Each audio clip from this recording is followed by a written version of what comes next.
So ayan po, marami po nakamusta kay Ate Wilma. Dahil ilang araw po natin hindi siya nag-vlog kami. So marami pong nakakamiss sa kanya. Nakamustahin natin.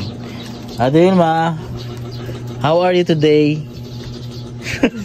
Bagong ligo ah. Ha? Siguro mainit man kasi. Ha? Mainit. Oh, mainit. Lagi dapat naliligo. Nagtutbrush ka? Oh, yan. Lagi dapat nagtutbrush. Si Bululoy, oh, bagong ligo din si Bululoy, oh. Baka na sa agtang niya, ba't namula? Ewan ko. Ha? Ay, kinagat ng langgam? Hindi. Ha? Siguro sa uyat. Ha? Sa duyan. Sa duyan niya? Asan si Boss Jerome? Pumasok? Trabaho? May nabataan kasi ako. Kayo ba'y alis na dito? Ha? Si Jerome. Ano sabi ni Jerome? Hindi ko alam kay Jerome. Ba't sabi kayo alis na? Pagkatapos ng trabaho dito? Sa pagpahingal? Oo. Ngayon ko. Anong desisyon niya? Ha? Ano sabi niya? Ito Wilma. Umalis na doon. Ulit na siya sa Quezon. Mag-uwi na siya sa Quezon? O anong sabi mo sa kanya?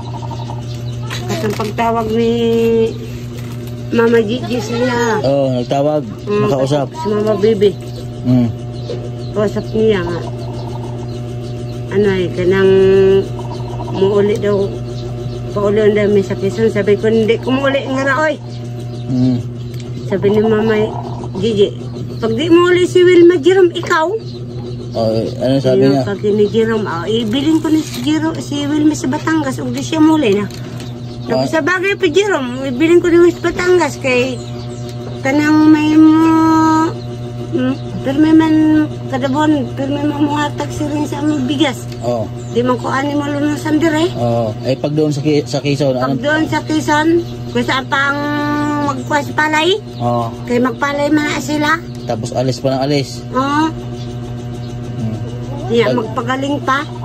Lagi pang naalis. Lunes ng... Ano bang trabaho ni Jerome doon sa Quezon? Di ba sabi ko ay pag kayo ay... Palay. May palayan doon. Wala man palayan doon.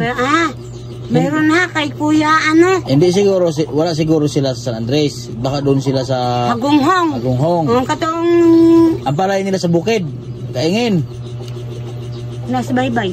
Sa Bindagat. Ay dito sila sa San Narciso Pagkurbanda. Papuntang Buena Vista. Gani.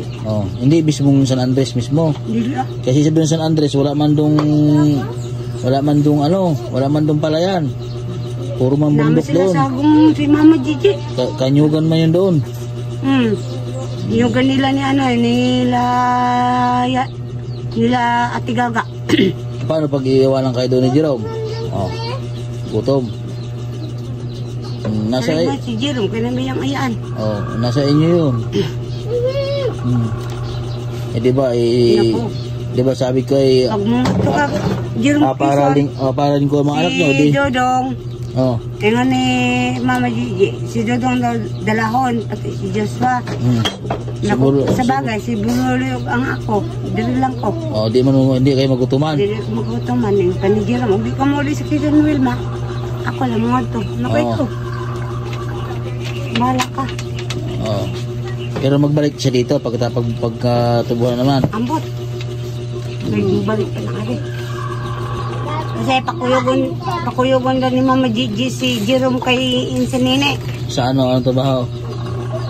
Ha? Anong trabaho? Kuyugon na nga ito si Quezon. Nabaga sila si Gisar sa sa Puok. Ay may anak doon. Dito siya pakuyugon. Paano yung mga anak mo? Sila Joshua at si Dodong.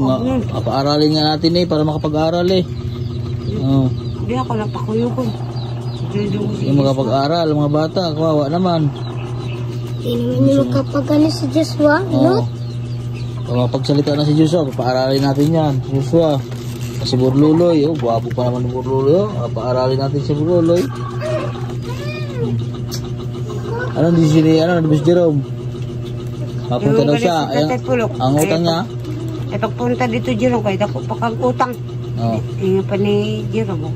Anong punta tayo pulok? Dito lang ko. Dili mo lang daw siya. Di ba sabi ko sa kanya, pag sa sunod na taon, kapag nabayaran na yung utang, iuwi ko kayo dun sa Burias. dadalhin ko kayo doon. Kung saan kayo nakatira, ihatid ko kayo doon. Oh, ay hindi man siya na sipag sa pagtatrabaho eh, laging absent. Ano mangyayari sa inyo pag ganyan? Buti naman ay yung unan, nalaban mo na ulit, yung punda. Wala man ako rin nagamit Oo. Kato lang ang isa akong gamit. Kaya di man mo online si Jerome nani kay humok daw. Oo. Notay daw ay. Kung asa ka mamang itagahe. Si Burloloy, sarap na higa ni Burloloy Ano loy? Nanantok siguro si Burloloy? Gamot, di ko man ang dudus doon yan. Ha? Kaya dito man naligo.